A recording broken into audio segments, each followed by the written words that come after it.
យុដាមអភិសន្តិបណ្ឌិតសសុខាជួបថ្នាក់ដឹកនាំសាលានគរបាលប្រជាជនភាគខាងត្បូងប្រទេសវៀតណាម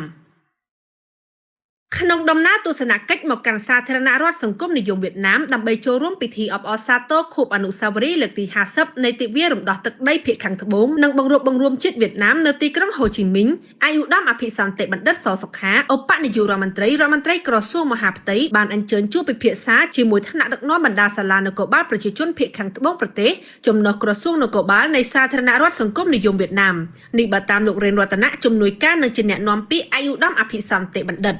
លោករៀនរតនៈបានឲ្យដឹងថាជំនុំនេះបានប្រព្រឹត្តទៅនៅមហាវិទ្យាល័យទម្រួតប្រជាជនទីក្រុងហូជីមីញនារសៀលថ្ងៃទី28ខែមេសាឆ្នាំ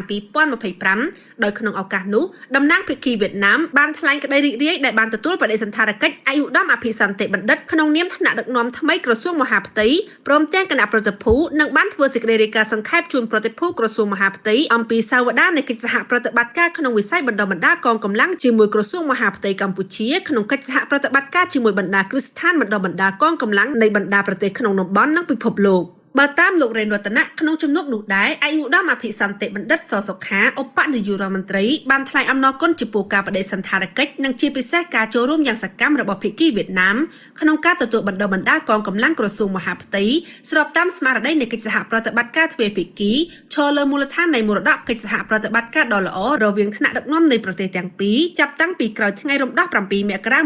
1979បន្តដល់រាជរដ្ឋាភិបាលក្រោមការដឹកនាំរបស់សម្ដេចតេជោហ៊ុនសែនអតីតនាយករដ្ឋមន្ត្រីដោយមានសម្ដេចក្រឡាហំសខេងអតីតឧបនាយករដ្ឋមន្ត្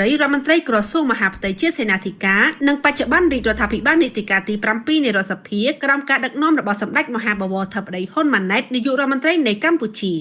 អ្នកនាំពាក្យដដែលបានឲ្យដឹងទៀតថាអាយុដាមអភិសន្តិបណ្ឌិតក៏បានយកឱកាសនោះទាញចំណាប់អារម្មណ៍ភាគីវៀតណាមអំពីភាពកាន់តែសំខាន់នៃការងារបណ្ដុះបណ្ដាលពង្រឹងគុណភាពធនធានមនុស្សដែលជាកងកម្លាំងដើម្បីឆ្លើយតបនឹងការវិវត្តប្រែប្រួលដ៏ស្មុគស្មាញនៃសភាពការសន្តិសុខក្នុងតំបន់និងពិភពលោកជាពិសេសការពើប្រទះជាបន្តបន្ទាប់នៅបទល្មើសប្រឈមថ្មីទាមទារជាចាំបាច់នៅមន្ត្រីនិងកងកម្លាំងមានសមត្ថភាពនិងវិជ្ជាជីវៈនិងតម្រូវការបណ្ដុះបណ្ដាលផ្លាស់ប្ដូរនិងចែករំលែកបទពិសោធន៍ជាប្រចាំដោយដែលកម្ពុជានិងវៀតណាមបាននឹងកំពុងអនុវត្តសប្តាហ៍ថ្ងៃសូមបញ្ជាក់ថាគណៈប្រតិភូជាន់ខ្ពស់ក្រសួងមហាផ្ទៃដែលចូលរួមក្នុងដំណើរទស្សនកិច្ចអាយុដាមអភិសន្តិបណ្ឌិតរួមមានអាយុដាមសន្តិបណ្ឌិតច័ន្ទអៀនរដ្ឋលេខាធិការអាយុដាមកៅខុនតារារដ្ឋលេខាធិការអាយុដាមស៊ូអង្គារដ្ឋលេខាធិការអាយុដាមគៀតចន្ទថារិទ្ធរដ្ឋលេខាធិការអាយុដាមនាយឧត្តមសេនីយ៍អគ្គស្នងការនគរបាលជាតិអាយុដាមលោកជំទាវអនុរដ្ឋលេខាធិការអាយុដាមឯកអគ្គលេខាធិការអគ្គនាយកដ្ឋានអន្តោប្រវេសន៍អគ្គនាយកដ្ឋានអត្តសញ្ញាណកម្មព្រមទាំងមន្ត្រីពាក់ព័ន្ធមួយចំនួនទៀត